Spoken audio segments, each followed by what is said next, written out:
भारत रूस संबंध। 50 लाख भारतीयों के लिए रूस में बड़ा मौका। रूस को तत्काल 50 लाख कुशल मजदूरों की आवश्यकता है और भारत इस कमी को पूरा करने में एक महत्वपूर्ण भागीदार बन सकता है। रूसी राष्ट्रपति व्लादिमीर पुतिन ने रूसी कंपनियों को भारत से आयात बढ़ाने का सीधा निर्देश दिया है। ये सब भारत रूस व्यापार मंच के दौरान नई दिल्ली में हुआ। कुशल श्रमिकों की तत्काल आवश्यकता। रूसी उद्योगपतियों और उद्यमियों के संघ आरएसपीपी के वाइस प्रेसिडेंट सर्गेई क्रास्निलनिकोव ने इस योजना का खुलासा किया। आवश्यकता। रूस को विदेश से लगभग 50 लाख मजदूरों की जरूरत है। भारत का महत्व। क्रास्निलनिकोव ने भारत को इस आवश्यकता को पूरा करने के लिए बहुत बड़ा बाजार बताया है। सीधा संपर्क। वे सीधे रूसी कंपनियों को भारतीय मजदूरों तक पहुंच दिलाने आए हैं जिन्हें भारतीय वर्कफोर्स की जरूरत है। किन स्किल्स सेक्टर में है मांग। रूस को खास तौर पर तकनीकी और कुशल क्षेत्रों में कर्मचारियों की जरूरत है। वेल्डर सॉल्टेक्स ग्रुप के प्रेसिडेंट मनीष कुमार ने बताया कि उनका समूह वेल्डरों के लिए एक प्रतिष्ठित रूसी विश्वविद्यालय के साथ तकनीकी कार्यक्रम शुरू कर रहा है। प्रशिक्षित वेल्डर रूसी वेल्डिंग मशीन पर ट्रेनिंग लेकर रूसी भाषा के तकनीकी ज्ञान के साथ वहां जाएंगे। योजनाबद्ध क्षेत्र। इसके बाद रोबोटिक्स, ड्रोन और अन्य क्षेत्रों के लिए योजना बनाई जा रही है जिनकी रूस को जरूरत है। अन्य मांग वाले क्षेत्र। अन्य स्रोतों के अनुसार निर्माण, वस्त्र, टेक्सटाइल, मशीनरी, इलेक्ट्रॉनिक्स, विनिर्माण, मैन्युफैक्चरिंग, भंडारण, वितरण, कृषि और खाद्य उद्योग। विशेष प्रशिक्षण। मनीष कुमार ने जोर दिया कि भारत को एक ऐसा इकोसिस्टम बनाना होगा जहां कुशल मजदूरों को रूसी आवश्यकताओं के अनुसार प्रशिक्षित किया जाए। एफटीए और व्यापार असंतुलन। रूस भारत व्यापार में मौजूद असंतुलन को दूर करने के लिए एफटीए मुक्त व्यापार समझौता को अंतिम रूप देने पर जोर दिया जा रहा है। पुतिन का संदेश। रूसी खरीदारों को राष्ट्रपति पुतिन से भारत से आयात बढ़ाने का सीधा निर्देश मिला है। व्यापार असंतुलन। रूस भारत को जितना बेचता है उससे 10 गुना कम भारत से खरीदता है। इस असंतुलन को ठीक करने की जरूरत है। एफटीए पर जोर। क्रास्निलनिकोव ने मुक्त व्यापार समझौते एफटीए को अंतिम रूप देने को एक प्राथमिकता बताया है। समय रेखा। नवंबर में बातचीत शुरू हुई और फरवरी में जारी रहेगी। टैरिफ में कमी। उम्मीद है कि इससे प्रमुख भारतीय सामानों पर टैरिफ कम हो जाएगा। उदाहरण के लिए कपड़ा उद्योग में ये 12% तक है। विशाल बाजार। एफटीए भारत के लिए महत्वपूर्ण है क्योंकि रूस केवल अपना बाजार नहीं है बल्कि 5 देशों का संघ यूरेशियन इकोनॉमिक यूनियन -EAEU है जो एक विशाल बाजार है। लॉजिस्टिक्स और कनेक्टिविटी की चुनौतियां। व्यापार में प्रतिबंधों के कारण उत्पन्न होने वाली अति अनुपालन, ओवर कंप्लायंस और लॉजिस्टिक्स की समस्याओं का भी जिक्र किया गया। चुनौती। लॉजिस्टिक्स और परिवहन कनेक्टिविटी एक बड़ी समस्या है। समाधान की पहल। रूस की सबसे बड़ी परिवहन और लॉजिस्टिक्स कंपनियों में से एक FESCO के चेन्नई और व्लादिवोस्तोक के बीच कंटेनर लाइन स्थापित करने की परियोजना का समर्थन किया जा रहा है। कार्गो की आवश्यकता। इस रूट को संतुलित करने के लिए रूस को भारतीय सामानों की जरूरत है क्योंकि वे मुख्य रूप से कोयला आयात करते हैं और व्लादिवोस्तोक से कंटेनर खाली वापस न जाएं, इसके लिए भारतीय सामानों की आवश्यकता है। दोनों देशों को फायदा। Win win situation. भारत को फायदा। अपने कुशल कार्यबल के माध्यम से रूसी अर्थव्यवस्था के साथ जुड़ने से भारतीय युवाओं के लिए रोजगार पैदा होगा। रूस को फायदा। रूस की अर्थव्यवस्था को तत्काल जरूरी कुशल मजदूरों की कमी पूरी होगी। ये पहल भारत और रूस के बीच व्यापार, श्रम सहयोग और रणनीतिक साझेदारी के नए रास्ते खोलती है। भारत और रूस आगे का रास्ता, रोड मैप।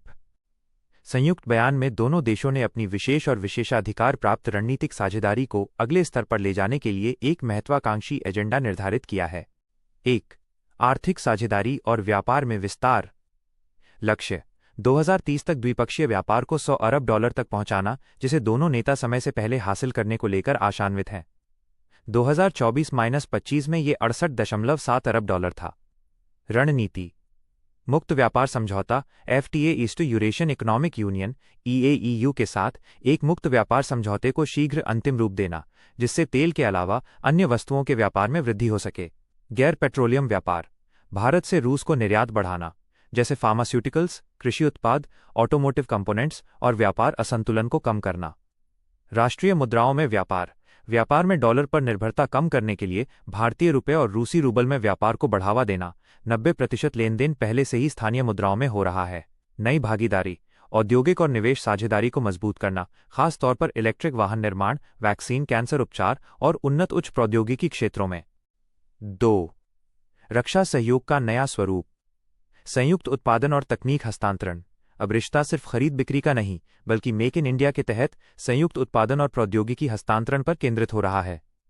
ये रूस को भारत की रक्षा आपूर्ति श्रृंखला में बने रहने में मदद करेगा। दीर्घकालिक समर्थन। दोनों देशों ने रक्षा सहयोग की मजबूती और लंबे इतिहास पर चर्चा की है। 3.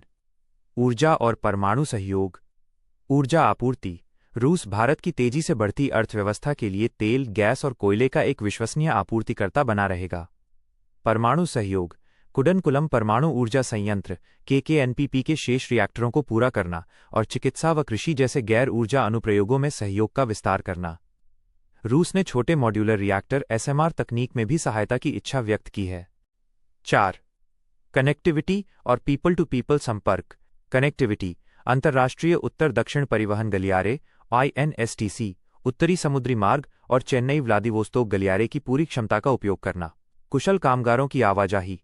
कुशल कामगारों की आवाजाही को आसान बनाने के समझौतों की सराहना, जिससे रूस को निर्माण, इंजीनियरिंग और IT क्षेत्रों में भारतीय श्रमिकों की भर्ती में मदद मिलेगी। पर्यटन। रूसी नागरिकों के लिए 30 दिन का निःशुल्क टूरिस्ट वीज़ा और 30 दिन का समूह वीज़ा जारी करने पर सहमति। चुनौतियां, चैलेंजेस। महत्वाकांक्षाओं को वास्तविकता में बदलने के लिए दोनों देशों को कई महत्वपूर्ण चुनौतियों का सामना करना पड़ेगा। 1. अमेरिकी प्रतिबंधों का प्रभाव। The US sanctions shadow. तेल व्यापार में अनिश्चितता। व्यापार में तेल की बड़ी भूमिका है, लेकिन अमेरिकी प्रतिबंधों सैंक्शंस के कारण भारत के लिए रूस से तेल खरीदना मुश्किल हो रहा है। बैंक और कंपनियां डर रही हैं कि कहीं वे प्रतिबंधों की चपेट में ना आ जाएं। जब तक इसका कोई ठोस हल नहीं निकलता, व्यापार के $100 अरब के लक्ष्य को हासिल करना एक बड़ी चुनौती है। भुगतान तंत्र।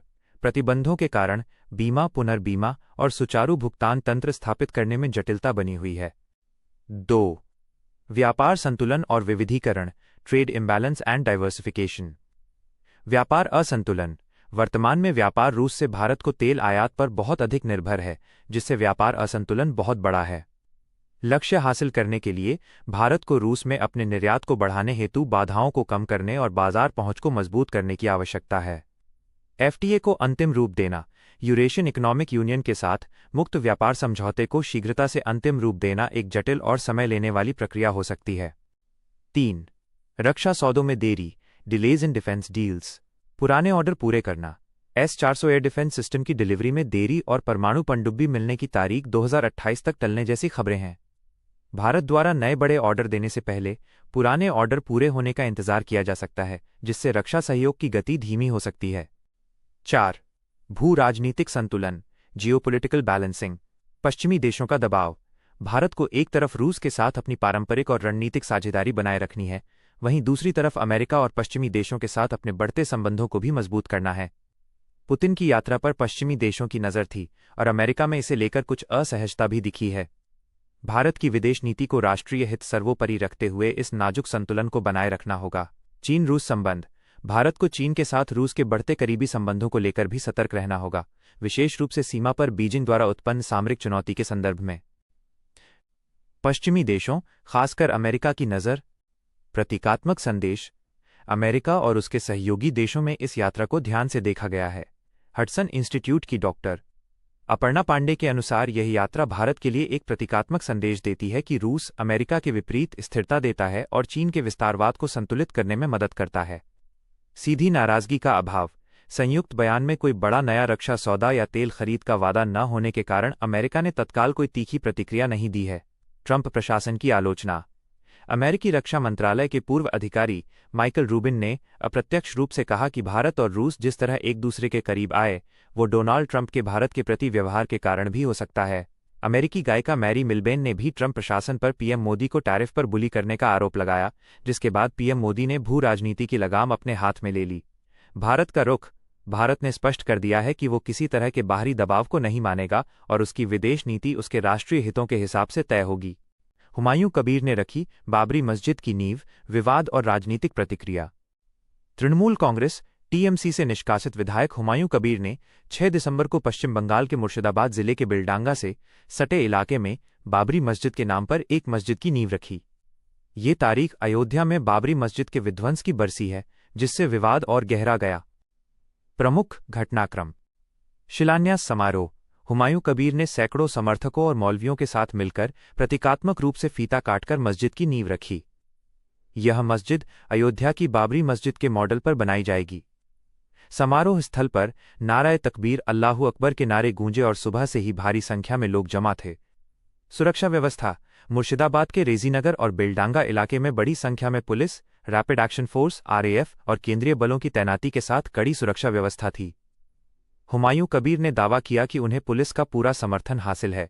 तृणमूल कांग्रेस से निष्कासन। हुमायूं कबीर, जो भरतपुर सीट से विधायक हैं, को मस्जिद की नींव रखने के अपने दावे के कारण 4 दिसंबर को टीएमसी से निष्कासित कर दिया गया था। पार्टी का आरोप था कि वो सांप्रदायिक राजनीति कर रहे हैं। हुमायूं कबीर का तर्क। उन्होंने निष्कासन के बाद भी मस्जिद बनवाने की बात पर अड़े रहे। उनका तर्क है कि अगर अयोध्या में राम मंदिर का शिलान्यास हो सकता है तो संविधान उन्हें मस्जिद बनाने का अधिकार देता है। उन्होंने टीएमसी पर मुस्लिम समुदाय का समर्थन न करने का आरोप लगाया और कहा कि ममता बनर्जी आरएसएस के लिए काम कर रही हैं। उन्होंने ये भी दावा किया कि 22 दिसंबर को वो एक नई पार्टी बनाने की घोषणा करेंगे। बीजेपी का हमला। ममता आग से खेल रही हैं। भारतीय जनता पार्टी बीजेपी ने इस घटना को लेकर पश्चिम बंगाल की मुख्यमंत्री ममता बनर्जी और टीएमसी पर तीखा हमला किया। सांप्रदायिक ध्रुवीकरण का आरोप। बीजेपी नेता अमित मालवीय ने आरोप लगाया कि ममता बनर्जी राजनीतिक लाभ के लिए मुस्लिमों के ध्रुवीकरण के लिए हुमायूं कबीर का इस्तेमाल कर रही हैं और वो आग से खेल रही हैं। पुलिस के समर्थन पर सवाल। केंद्रीय मंत्री और बीजेपी नेता सुकांत मजूमदार ने कहा कि ये पिछले 15 वर्षों की ममता बनर्जी की तुष्टीकरण और सांप्रदायिक राजनीति का नतीजा है। उन्होंने पुलिस के सहयोग पर सवाल उठाते हुए कहा कि अगर ममता बनर्जी वास्तव में मस्जिद नहीं चाहती थीं तो उन्हें कबीर को गिरफ्तार करना चाहिए था। उन्होंने निष्कासन को भी सिर्फ दिखावा बताया। हुमायूं कबीर के पुराने बयान। बीजेपी ने हुमायूं कबीर के निष्कासन पर सवाल उठाते हुए उनके पुराने विवादित बयानों का हवाला दिया, जैसे मई 2024 में उनका ये बयान कि मुर्शिदाबाद में 70% मुस्लिम रहते हैं और बीजेपी के समर्थकों को भागीरथी नदी में फेंक देंगे।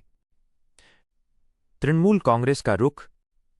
टीएमसी ने हुमायूं कबीर के इस कदम से खुद को पूरी तरह से अलग कर लिया है और बीजेपी के आरोपों को खारिज किया है। सांप्रदायिक राजनीति से इनकार। टीएमसी नेता सायोनी घोष ने बीजेपी के आरोपों को खारिज करते हुए कहा कि कोई भी मंदिर या मस्जिद बना सकता है, लेकिन अगर किसी की मंशा धार्मिक अशांति फैलाने की है तो उसे बीजेपी से फंडिंग मिल रही है।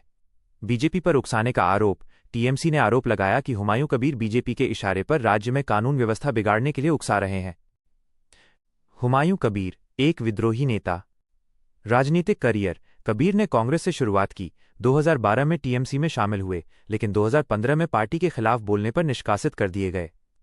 2018 में वो बीजेपी में शामिल हुए, लोकसभा चुनाव लड़ा और 2021 में वापस टीएमसी में आ गए। विवाद और निष्कासन। उन्हें नवंबर 2024 में अभिषेक बनर्जी को गृह मंत्रालय की जिम्मेदारी देने की मांग पर शोकॉज नोटिस मिला था। ताज़ा निष्कासन सांप्रदायिक राजनीति के आरोप में हुआ है। वह पार्टी सदस्यता से निष्कासित हैं, लेकिन अभी भी भरतपुर के विधायक बने हुए हैं। ये घटना पश्चिम बंगाल में विधानसभा चुनाव से पहले राजनीतिक ध्रुवीकरण का एक नया केंद्र बन गई है, जिसमें टीएमसी और बीजेपी एक दूसरे पर सांप्रदायिक राजनीति करने का आरोप लगा रहे हैं। डायल 112 का रिस्पॉन्स टाइम 10 मिनट से कम होगा। गृह मंत्री सम्राट चौधरी का कड़ा आदेश। पटना। बिहार के उप मुख्यमंत्री सह गृह मंत्री सम्राट चौधरी ने राज्य की कानून व्यवस्था को और मजबूत करने के लिए कड़े निर्देश जारी किए हैं। शनिवार को सरदार पटेल भवन में गृह विभाग और बिहार पुलिस के वरिष्ठ अधिकारियों के साथ एक उच्च स्तरीय बैठक में उन्होंने आपातकालीन सेवा dial 112, Bihar emergency response support system -ERSS के प्रतिक्रिया समय रिस्पॉन्स टाइम को 10 मिनट से कम करने का निर्देश दिया है। उप मुख्यमंत्री ने अधिकारियों को स्पष्ट निर्देश देते हुए कहा कि जनता को आपात स्थिति में त्वरित सहायता मिलनी चाहिए और इसके लिए डायल 112 की कार्यप्रणाली को और अधिक प्रभावी बनाया जाए। प्रमुख निर्देश और उठाए गए कदम। बैठक में कानून व्यवस्था, अपराध नियंत्रण और प्रशासनिक सुधार से जुड़े कई महत्वपूर्ण निर्णय लिए गए। 1. पेपर लीक पर लगाम और कड़ा कानून। विशेष टीम का गठन। राज्य में आयोजित होने वाली विभिन्न परीक्षाओं के दौरान प्रश्नपत्र लीक की घटनाओं पर रोक लगाने के लिए एक विशेष टीम गठित करने का निर्देश दिया गया है। दोषियों पर कार्रवाई। दोषियों पर तत्काल आपराधिक मुकदमा दर्ज करने के साथ साथ उनकी संपत्ति जब्त करने की प्रक्रिया भी शुरू करने का निर्देश दिया गया। ज्ञात हो कि बिहार सरकार ने पेपर लीक को रोकने के लिए बिहार लोक परीक्षा अनुचित साधन निवारण कानून भी पारित किया है, जिसमें 10 साल तक की जेल और 1 करोड़ रुपए तक के जुर्माने का प्रावधान है। 2. अवैध खनन और जब्त वाहनों की नीलामी। तत्काल जब्ती। अवैध खनन में उपयोग होने वाले वाहनों को तत्काल जब्त कर संबंधित लोगों पर आपराधिक मुकदमा दर्ज करने का आदेश दिया गया है। त्वरित नीलामी। जब्त किए गए इन वाहनों की नीलामी की प्रक्रिया 15 दिनों के भीतर पूरी करने का निर्देश दिया गया है। 3. साइबर अपराध पर नियंत्रण। केंद्रीय एजेंसियों से समन्वय। साइबर अपराध की बढ़ती घटनाओं पर चिंता जताते हुए बिहार पुलिस को केंद्रीय एजेंसियों से समन्वय बढ़ाने और अनुसंधान में तेजी लाने का निर्देश दिया गया। जनता का विश्वास। साइबर अपराध के मामलों के उद्भेदन और सफलता को व्यापक रूप से प्रचारित करने पर जोर दिया गया ताकि जनता का पुलिस पर विश्वास बढ़े। जागरूकता कार्यक्रम। राज्य के सभी स्कूलों और कॉलेजों में साइबर जागरूकता कार्यक्रम चलाने, विशेषकर छात्राओं और महिलाओं को सुरक्षा संबंधी जानकारी उपलब्ध कराने पर जोर दिया गया। 4. बैंकिंग फ्रॉड और धनशोधन। तुरंत कार्रवाई। बैंकिंग फ्रॉड और धनशोधन, मनी लॉन्ड्रिंग से जुड़े मामलों में तुरंत कार्रवाई करने और इनके अनुसंधान में केंद्रीय एजेंसियों से समन्वय स्थापित करने पर बल दिया गया। 5. कारा एवं सुधार सेवा। भोजन की गुणवत्ता। जेलों में भोजन की गुणवत्ता सुधारने का आदेश दिया गया। अवैध आपूर्ति पर रोक। बाहरी सामग्री की अवैध आपूर्ति रोकने के लिए सख्त कदम उठाने को कहा गया। सीसीटीवी। सभी वार्डों में सीसीटीवी कैमरे लगाने का निर्देश दिया गया। बैठक में प्रस्तुति। बैठक में पुलिस मुख्यालय के विभिन्न प्रभागों जैसे आर्थिक अपराध इकाई ईओयू, साइबर अपराध प्रभाग, Bihar emergency response support system ERSS, अभियोजन निदेशालय, कारा एवं सुधार सेवा और प्रोबेशन सेवा की कार्यप्रणाली, उपलब्धियों और आगामी कार्ययोजनाओं पर एक विस्तृत प्रस्तुति दी गई। शिंदे की बगावत ने बीजेपी के लिए सत्ता का रास्ता साफ किया, शंभुराज देसाई। शिवसेना के मंत्री शंभुराज देसाई ने शनिवार को एक बड़ा बयान देते हुए कहा कि एकनाथ शिंदे की 2022 में की गई बगावत ने विपक्ष में बैठी भारतीय जनता पार्टी बीजेपी के लिए महाराष्ट्र में दोबारा सत्ता हासिल करने का रास्ता साफ कर दिया। उन्होंने ये भी कहा कि राजनीतिक ताकत के खेल में शिवसेना की भूमिका बेहद जरूरी है। शिंदे को महायुति को मजबूत करने का श्रेय। देसाई ने शिंदे को महायुति को मजबूत करने और राज्य के राजनीतिक समीकरणों को बदलने का श्रेय दिया। उन्होंने जोर देकर कहा कि शिंदे के इस कदम की वजह से ही बीजेपी को सत्ता में अच्छी हिस्सेदारी मिली और शिवसेना बीजेपी गठबंधन मजबूत हुआ। बीजेपी नेताओं के बयानों से शिवसेना में नाराजगी। देसाई का ये बयान ऐसे समय में आया है जब कुछ बीजेपी नेताओं के हालिया बयानों से शिवसेना की लीडरशिप में नाराजगी बनी हुई है। मंगल प्रभात लोढ़ा का बयान। देसाई का बयान राज्य मंत्री और बीजेपी नेता मंगल प्रभात लोढ़ा के उस बयान के ठीक एक दिन बाद आया जिसमें लोढ़ा ने कहा था कि उप मुख्यमंत्री देवेंद्र फडणवीस न सिर्फ बीजेपी के प्रमुख हैं बल्कि वे महाराष्ट्र में दूसरी राजनीतिक पार्टियों के कामकाज पर भी असर डालते हैं। रविंद्र चव्हाण से नाराजगी। शिवसेना खास तौर पर महाराष्ट्र बीजेपी अध्यक्ष रविंद्र चव्हाण से नाराज है क्योंकि शिवसेना के कुछ सदस्यों ने सहयोगी पार्टी में शामिल होने का फैसला किया है। सत्ता परिवर्तन की कहानी। देसाई ने 2019 के बाद की राजनीतिक स्थिति का जिक्र किया। 2019 में एमवीए का गठन। 2019 के विधानसभा चुनाव के बाद महाविकास अघाड़ी एमवीए का गठन हुआ और उद्धव ठाकरे ने एनसीपी अविभाजित और कांग्रेस के साथ मिलकर सरकार बनाई, जिसके बाद बीजेपी को विपक्ष में बैठना पड़ा। एमवीए पर आरोप। देसाई ने आरोप लगाया कि एमवीए के शासनकाल में एनसीपी और कांग्रेस को ताकतवर बनाने की कोशिशें की गईं। 2022 की बगावत। उन्होंने कहा कि 2022 में जब एकनाथ शिंदे ने मजबूत स्टैंड लिया तो 50 विधायकों ने उनका साथ दिया। ये बगावत अविभाजित शिवसेना में हुई थी जिसने तत्कालीन उद्धव ठाकरे वाली एमवीए सरकार को गिरा दिया। बीजेपी की वापसी। देसाई ने कहा उसके बाद देश में राजनीतिक हालात बदलने लगे। विपक्ष में बैठी बीजेपी को एकनाथ शिंदे के फैसले की वजह से दोबारा सत्ता मिली। शिंदे की कार्यशैली की प्रशंसा। देसाई ने बताया कि कोई भी बड़ा फैसला तत्कालीन उपमुख्यमंत्री देवेंद्र फडणवीस से सहमति लेकर ही लिया जाता था। उन्होंने शिंदे की कार्यशैली की प्रशंसा करते हुए कहा, शिंदे साहब ने महायुति की सफलता में और बीजेपी के मजबूत होने में अहम भूमिका निभाई। शिंदे की कार्यशैली, उनकी रफ्तार और तेज फैसले लेने की काबिलियत ने चुनावों में शानदार सफलता दिलाई। यह बयान बीजेपी और शिवसेना शिंदे गुट के बीच महायुति गठबंधन के भीतर चल रहे तनाव और शक्ति संतुलन पर रोशनी डालता है। भारत अमेरिका व्यापार वार्ता 10 दिसंबर से दिल्ली में फिर शुरू। भारत और अमेरिका के बीच द्विपक्षीय व्यापार समझौते बीटीए को लेकर बातचीत का अगला चरण 10 दिसंबर से नई दिल्ली में शुरू होने वाला है। भारत को उम्मीद है कि इस समझौते का पहला चरण इसी कैलेंडर वर्ष साल के अंत तक पूरा हो जाएगा। लक्ष्य और महत्व। व्यापार दोगुना करने का लक्ष्य दोनों देशों ने 2030 तक द्विपक्षीय व्यापार को वर्तमान के लगभग 191 अरब से बढ़ाकर 500 अरब करने का महत्वाकांक्षी लक्ष्य रखा है। आर्थिक संबंधों को मजबूत करना। यह समझौता दोनों देशों के बीच व्यापार को बढ़ाने और आर्थिक सहयोग को गहरा करने की दिशा में एक महत्वपूर्ण कदम है, जिससे निवेश के नए अवसर खुलेंगे। बातचीत की समय सीमा। पहले भारत और अमेरिका का लक्ष्य बीटीए के पहले चरण को 2025 की शरद ऋतु तक पूरा करना था। समय सीमा में देरी। अमेरिकी व्यापार नीतियों में हुए नए बदलावों, विशेष रूप से टैरिफ शुल्क में बढ़ोतरी ने इस समय सीमा को प्रभावित किया है। भारत की आशा। भारत के मुख्य वार्ताकार और वाणिज्य सचिव राजेश अग्रवाल ने 28 नवंबर को उम्मीद जताई थी कि बीटीए के पहले चरण पर इसी कैलेंडर वर्ष में हस्ताक्षर हो जाएंगे। टैरिफ शुल्क का मुद्दा। अमेरिकी टैरिफ। अमेरिकी राष्ट्रपति डोनाल्ड ट्रंप ने 1 अगस्त से भारतीय सामानों पर 25% टैरिफ लगाया था। अतिरिक्त टैरिफ।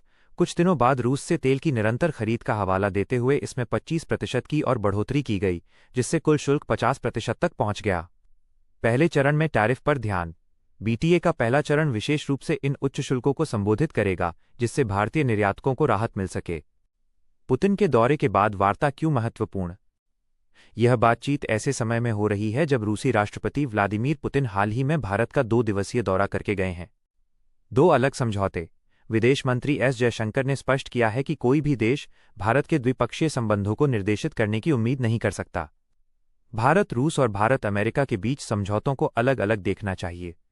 रूस के साथ सहयोग।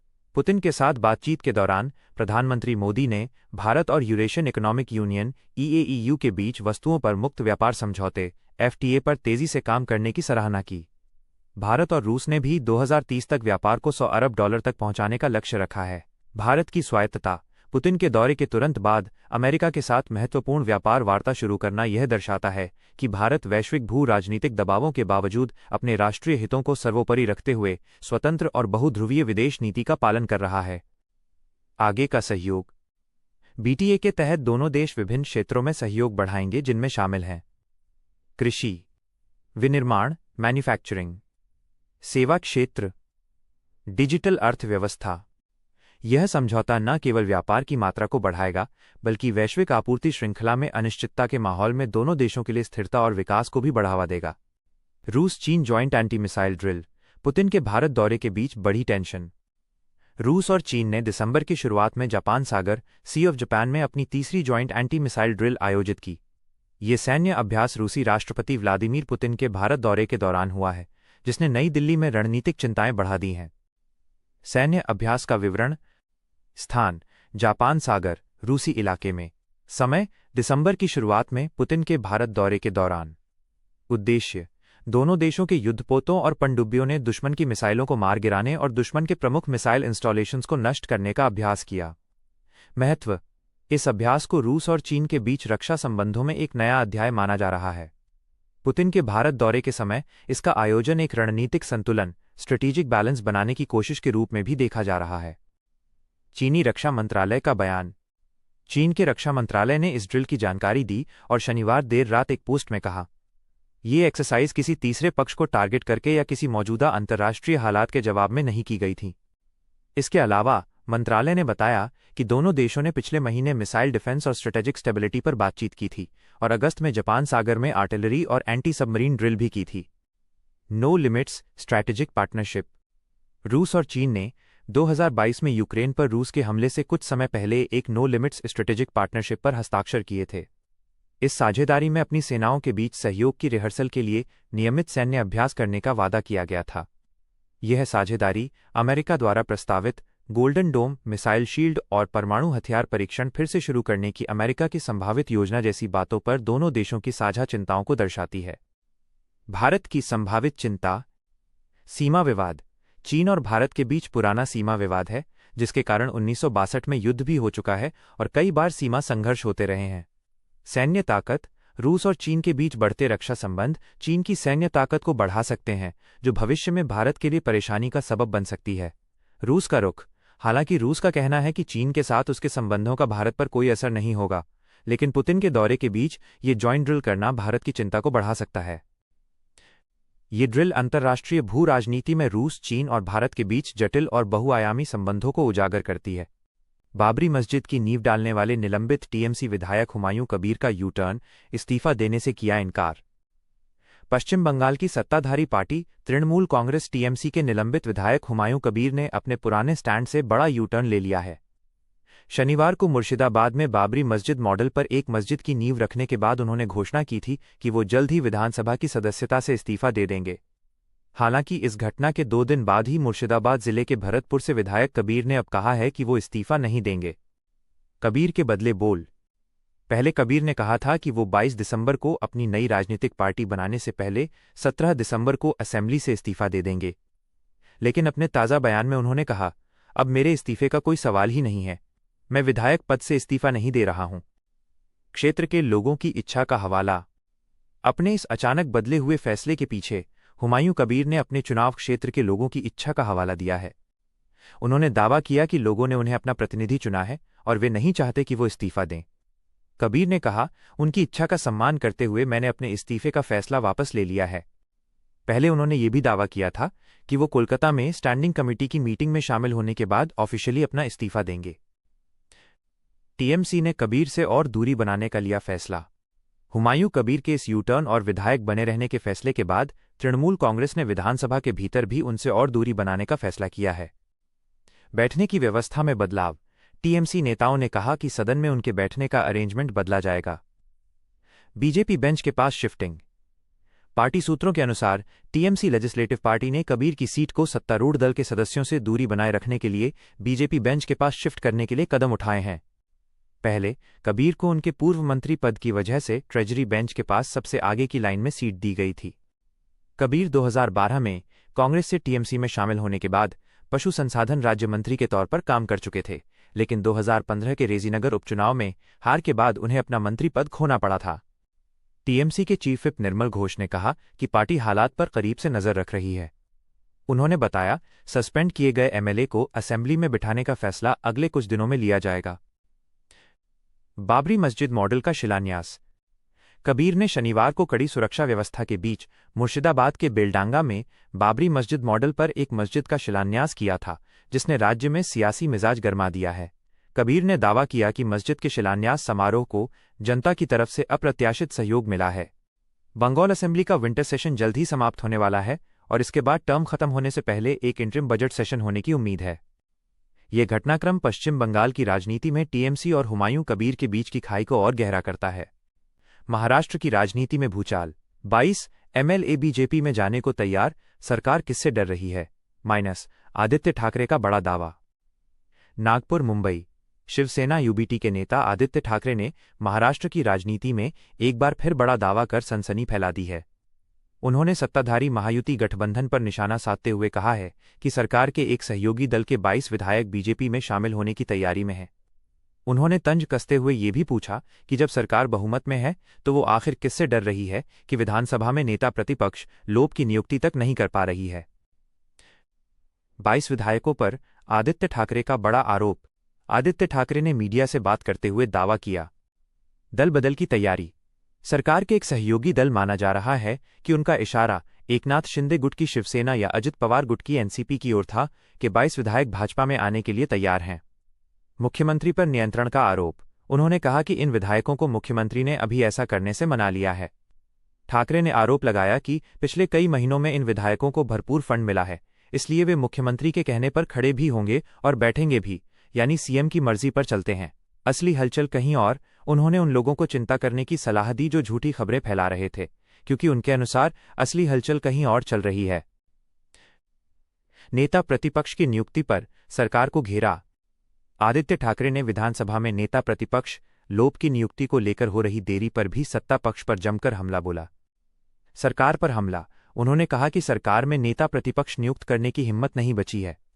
डर किस बात का? उन्होंने तंज कसा, इतना बड़ा राज्य जहां चुनाव आयोग की मेहरबानी से सरकार बनी है, वहां आखिर विपक्ष के बिना सरकार किससे डर रही है? सत्ता पक्ष में 2 विपक्ष।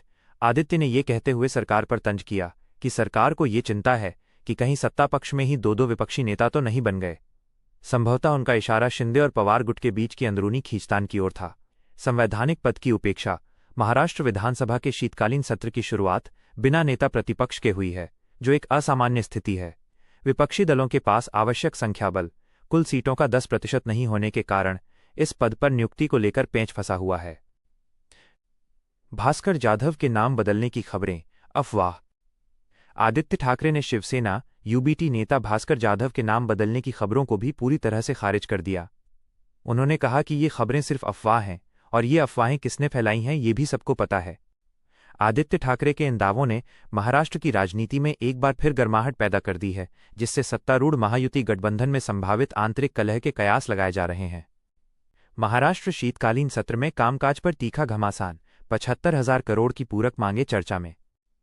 महाराष्ट्र विधानमंडल के शीतकालीन सत्र की शुरुआत से ही सत्ता पक्ष और विपक्ष के बीच कामकाज को लेकर तीखा टकराव देखने को मिला है। विपक्ष ने सरकार पर सत्र को संक्षिप्त करने और महत्वपूर्ण विषयों पर जल्दबाजी में काम निपटाने का आरोप लगाया है, जबकि मुख्यमंत्री देवेंद्र फडणवीस ने इन आरोपों को सिरे से खारिज कर दिया है।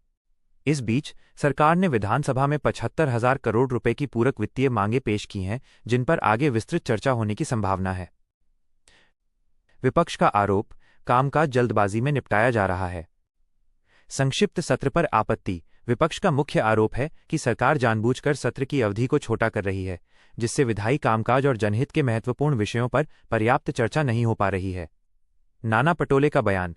विधानसभा के पूर्व अध्यक्ष और कांग्रेस नेता नाना पटोले ने कहा कि सरकार विधिमंडल का कामकाज जल्द निपटाने की कोशिश कर रही है।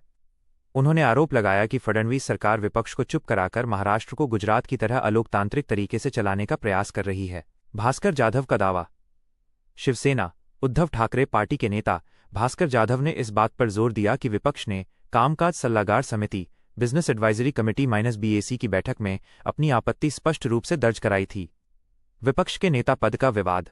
सत्र से पहले महाविकास आघाड़ी MVA गठबंधन ने विधानसभा और विधान परिषद दोनों में विपक्ष के नेता प्रतिपक्ष का पद खाली होने के विरोध में सरकार की पारंपरिक चाय पार्टी का बहिष्कार भी किया। मुख्यमंत्री देवेंद्र फडणवीस का पलटवार। मुख्यमंत्री देवेंद्र फडणवीस ने विपक्ष के सभी आरोपों को खारिज करते हुए अपनी सरकार का बचाव किया। सत्र की अवधि पर स्पष्टीकरण। उन्होंने कहा कि सत्र की अवधि कम रखने का मुख्य कारण स्थानीय स्वराज्य संस्थाओं के संभावित चुनाव और इसके कारण आचार संहिता लागू होने की संभावना है। अगले सत्र में भरपाई का आश्वासन। फडणवीस ने आश्वासन दिया कि इस सत्र में कामकाज की कमी को अगले अधिवेशन में अधिक अवधि देकर पूरा किया जाएगा। विपक्ष पर कटाक्ष। उन्होंने विपक्ष की आलोचनाओं को निराशा से भरी बताया और उन पर दिशाहीन होने का आरोप लगाया। उन्होंने कहा कि सरकार विपक्ष द्वारा उठाए गए हर सवाल का जवाब देने के लिए पूरी तरह तैयार है। विधानसभा में 75,000 करोड़ की पूरक वित्तीय मांगें। पेशकश। सत्र के पहले दिन विधानसभा में 75,000 करोड़ रुपए 75,286.38 करोड़ रुपए की पूरक वित्तीय मांगें पेश की गईं। खर्च का उद्देश्य। इन पूरक मांगों में किसानों को राहत, विभिन्न विभागों की अतिरिक्त योजनाओं, सब्सिडी, विकास परियोजनाओं और तात्कालिक आवश्यकताओं के लिए बजट आवंटन शामिल होने की उम्मीद है। आगे की चर्चा। इस भारी भरकम राशि पर अब आगे विधानमंडल में विस्तृत चर्चा होने की संभावना है। विधानसभा अध्यक्ष का मत। विधानसभा अध्यक्ष राहुल नार्वेकर ने सत्र की अवधि और कामकाज के स्वरूप को लेकर स्पष्ट किया कि ये सब कामकाज सलाहकार समिति में सर्वसम्मति से तय होता है। उन्होंने कहा कि अब इस निर्णय पर अलग से कोई चर्चा नहीं की जाएगी। BMC चुनाव 2025। बांद्रा वेस्ट में त्रिकोणीय मुकाबला, मुस्लिम और मराठी निर्णायक। समझिए समीकरण। मुंबई बहुप्रतीक्षित BMC चुनाव 2025 में बांद्रा वेस्ट विधानसभा सीट खासी सुर्खियों में है। शिवसेना के विभाजन और महाविकास अघाड़ी MVA के टूटने के बाद ये मुकाबला कांग्रेस, BJP और उद्धव ठाकरे की शिवसेना के बीच त्रिकोणीय हो गया है। इस महत्वपूर्ण सीट पर जीत हासिल करने के लिए तीनों दल अपनी पूरी ताकत झोंक रहे हैं। बांद्रा पश्चिम का चुनावी गणित। चुनावी दृष्टिकोण से बांद्रा पश्चिम विधानसभा क्षेत्र काफी महत्वपूर्ण है, क्योंकि यहां मराठी समुदाय, मुस्लिम समुदाय और उत्तर भारतीयों की आबादी निर्णायक भूमिका में है। समुदाय। अनुमानित मतदाता संख्या। मुस्लिम वोटर्स 75,824। मराठी भाषी 64,530। उत्तर भारतीय 48,715। गुजराती, मारवाड़ी 33,914। ईसाई समुदाय 27,499। South Indian 11,987। अन्य समुदाय 24,197। कुल वोटर्स लगभग 3 लाख। इस विधानसभा में BMC के 6 प्रभाग 97, 98, 99, 100, 101 और 102 आते हैं। इन प्रमुख समुदायों के वोट ही उम्मीदवारों की किस्मत तय करेंगे। 2017 का परिणाम, किस पार्टी ने जीती कितनी सीटें? 2017 केबीएमसी चुनाव में बांद्रा पश्चिम के अंतर्गत आने वाले 6 प्रभागों में मुकाबला विभाजित रहा था। बीजेपी 3 सीटें, प्रभाग 97, 98, 100। शिवसेना अविभाजित 1 सीट, प्रभाग 99। कांग्रेस 1 सीट, प्रभाग 101। निर्दलीय 1 सीट, प्रभाग 102। मुस्लिम वोटर्स पर उद्धव सेना और कांग्रेस की नज़र। कांग्रेस द्वारा अकेले चुनाव लड़ने की घोषणा ने महाविकास अघाड़ी को झटका दिया है, जिसका सीधा असर मुस्लिम बहुल इलाकों पर पड़ सकता है।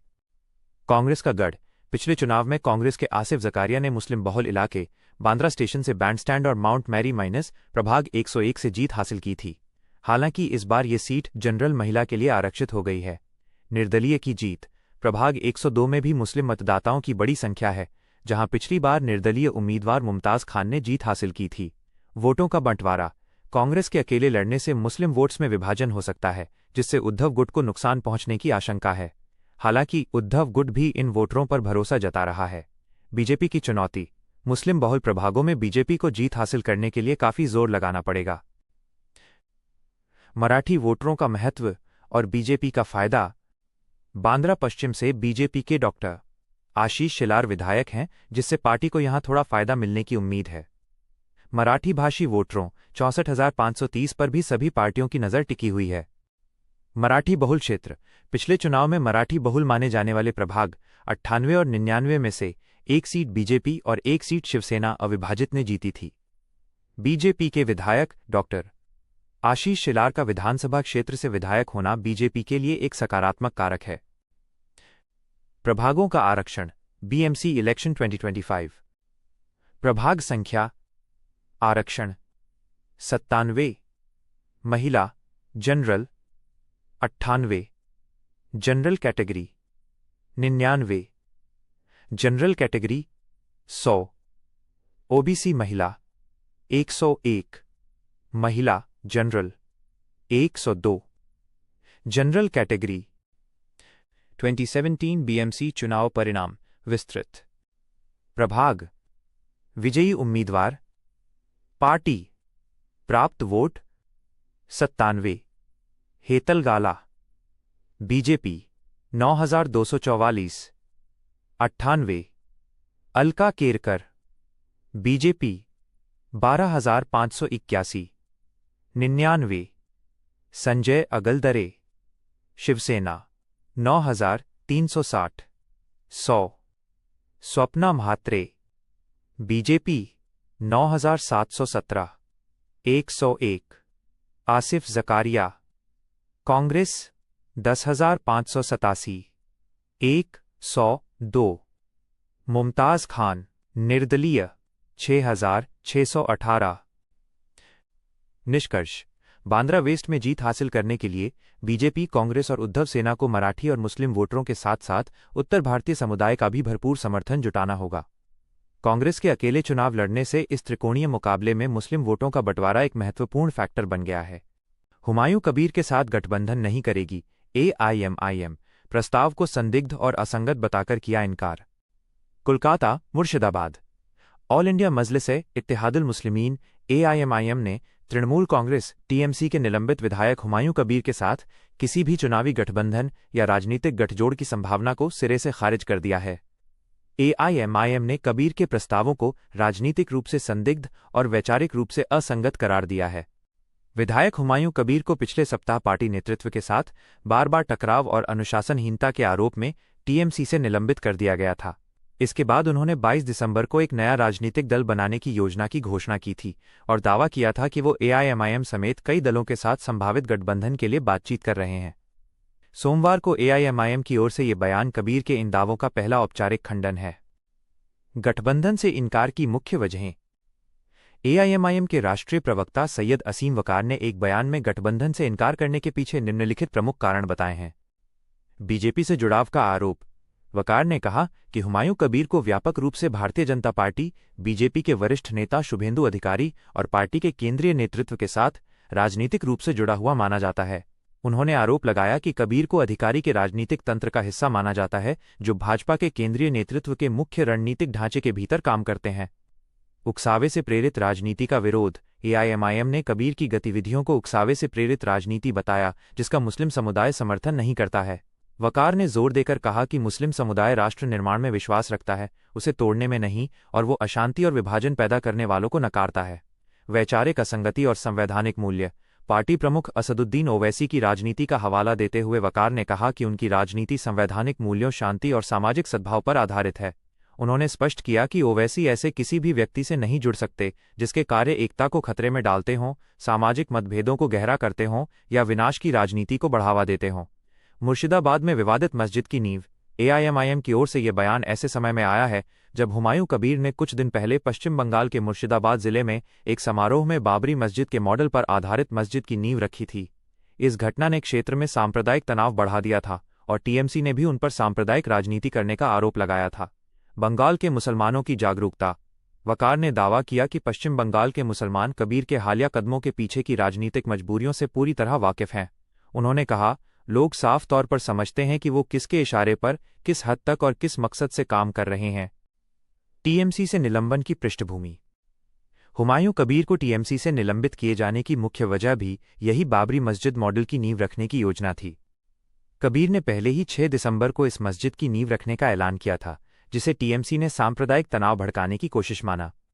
वरिष्ठ टीएमसी नेता और मंत्री फिरहाद हकीम ने उन पर सांप्रदायिक राजनीति में शामिल होने का आरोप लगाते हुए कहा था कि पार्टी ने उन्हें पहले 3 बार चेतावनी दी थी, लेकिन उन्होंने अनुशासनहीनता जारी रखी।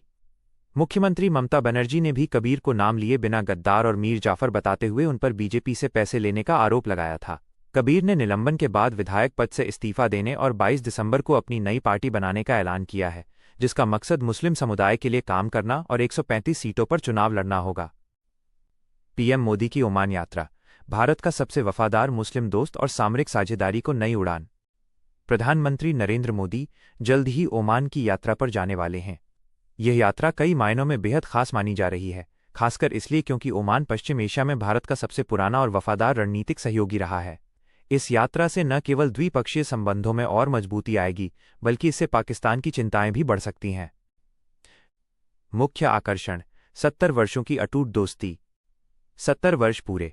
प्रधानमंत्री मोदी की यह यात्रा दोनों देशों के बीच द्विपक्षीय राजनयिक संबंधों की स्थापना के 70 वर्ष पूरे होने के अवसर पर हो रही है। सबसे वफादार सहयोगी। ओमान एक ऐसा मुस्लिम राष्ट्र है जिसने पिछले 70 वर्षों से लगातार भारत के साथ दोस्ती निभाई है। ये तेल से भरे इस क्षेत्र में भारत का एक प्रमुख आर्थिक और रणनीतिक सहयोगी भी है। आतंकवाद पर भारत का समर्थक। ओमान ने इस्लामिक सहयोग संगठन OIC जैसे मंचों पर भी आतंकवाद के मुद्दे पर भारत का मजबूती से समर्थन किया है। पिछली उच्च स्तरीय यात्रा। दिसंबर 2023 में ओमान के सुल्तान हैथम बिन तारिक भी अपनी पहली राजकीय यात्रा पर भारत आए थे। रक्षा सहयोग। दक्कम पोर्ट तक भारतीय नौसेना की पहुंच। रक्षा सहयोग दोनों देशों की साझेदारी का एक मजबूत स्तंभ बन गया है। संयुक्त अभ्यास। ओमान खाड़ी का पहला देश है जिसके साथ भारत की तीनों सेनाओं ने संयुक्त अभ्यास किया है। दक्कम पोर्ट, ड्यूक्यूएम पोर्ट। ओमान ने हिंद महासागर में अपने रणनीतिक रूप से महत्वपूर्ण दक्कम पोर्ट तक भारतीय नौसेना की पहुंच सुलभ करवाई है। महत्व। यह पश्चिम एशिया में भारत को बहुत बड़ी सामरिक शक्ति प्रदान करता है, जिससे भारतीय नौसेना अपने युद्धपोतों का रखरखाव कर सकती है और हिंद महासागर क्षेत्र में अपनी उपस्थिति मजबूत कर सकती है। ऐतिहासिक समर्थन। ओमान एकमात्र मुस्लिम राष्ट्र था जो 1971 में पाकिस्तान के साथ युद्ध के दौरान भी भारत के समर्थन में डटकर खड़ा रहा। आर्थिक एजेंडा। सीपा और व्यापार को बढ़ावा। पीएम मोदी की यात्रा से आर्थिक संबंधों को नया आयाम मिलने की उम्मीद है। Comprehensive economic partnership agreement cepa यात्रा के दौरान प्रस्तावित सीपा व्यापक आर्थिक साझेदारी समझौता पर हस्ताक्षर होने की संभावना है, जिसके लिए दोनों देशों के बीच बातचीत पूरी हो चुकी है। यह समझौता द्विपक्षीय व्यापार और निवेश के लिए एक मजबूत आधार तैयार करेगा। द्विपक्षीय व्यापार में वृद्धि। भारत और ओमान के बीच द्विपक्षीय व्यापार 2023-24 में $8.95 बिलियन से बढ़कर 2024-25 में $10.61 बिलियन तक पहुंच गया है। सीपा इस वृद्धि को और गति देगा। निवेश और संयुक्त उद्यम। ओमान में भारतीय मूल के नागरिकों का महत्वपूर्ण जगहों पर प्रभाव है और दोनों देशों के बीच कई संयुक्त उद्यम सक्रिय हैं। आगे की राह। जानकारों का मानना है कि प्रधानमंत्री मोदी की ये ओमान यात्रा क्षेत्रीय सुरक्षा, ऊर्जा सहयोग और आर्थिक साझेदारी को गहरा करने के भारत के व्यापक एजेंडे को आगे बढ़ाएगी। ये दौरा भारत अरब संबंधों को नई दिशा देने के लिए नई दिल्ली के सक्रिय प्रयासों का हिस्सा है। रूस का भारतीयों को बम्पर ऑफर। मुख्य विवरण। यह नई व्यवस्था रूस के विकास के लिए महत्वपूर्ण माने जाने वाले प्रतिभाशाली लोगों को आकर्षित करने के लिए है। ये उन कुशल पेशेवरों और उनके परिवारों के लिए है जो रूस के आर्थिक और सामाजिक विकास में योगदान कर सकते हैं। मुख्य लाभ और छूट। कोई भाषा इतिहास टेस्ट नहीं। आवेदकों को रूसी भाषा, इतिहास और कानून की अनिवार्य परीक्षा नहीं देनी होगी। सीधे परमिट। योग्य पेशेवर 3 साल का अस्थायी निवास परमिट (टीआरपी) या सीधे स्थायी निवास परमिट (पीआरपी) प्राप्त कर सकेंगे। कोटा की बाध्यता समाप्त। ये योजना किसी भी इमिग्रेशन कोटा के अंतर्गत नहीं आएगी। आसान वर्क परमिट। निवास आवेदन प्रक्रिया के दौरान सफल आवेदकों और उनके आश्रितों को अलग से वर्क परमिट लेने की आवश्यकता नहीं होगी, वे सीधे रूस में काम कर सकेंगे। शीघ्र प्रक्रिया। इमिग्रेशन अधिकारियों से उम्मीद की जाती है कि वे निवास आवेदन पर 30 दिनों के भीतर प्रक्रिया पूरी कर लेंगे। किन क्षेत्रों के विशेषज्ञ हैं लक्ष्य? जिन क्षेत्रों के विशेषज्ञ मूल्यवान विशेषज्ञ माने जाएंगे वे हैं विज्ञान, साइंस, प्रौद्योगिकी, टेक्नोलॉजी, उद्योग, इंडस्ट्री, खेल, स्पोर्ट्स, संस्कृति, कल्चर, शिक्षा, एजुकेशन, अर्थशास्त्र, इकोनॉमिक्स, व्यवसाय, बिजनेस। आवेदन प्रक्रिया। ये कार्यक्रम 2 चरणों में काम करेगा। चरण 1, नामित एजेंसी से मंजूरी। 1. आवेदन। आवेदक अपने देश से ही डिजिटल रूप से एक नामित एजेंसी को अपना अनुरोध भेजेंगे। 2. योग्यता जांच। एजेंसी आवेदन की समीक्षा करेगी। 3. मंजूरी।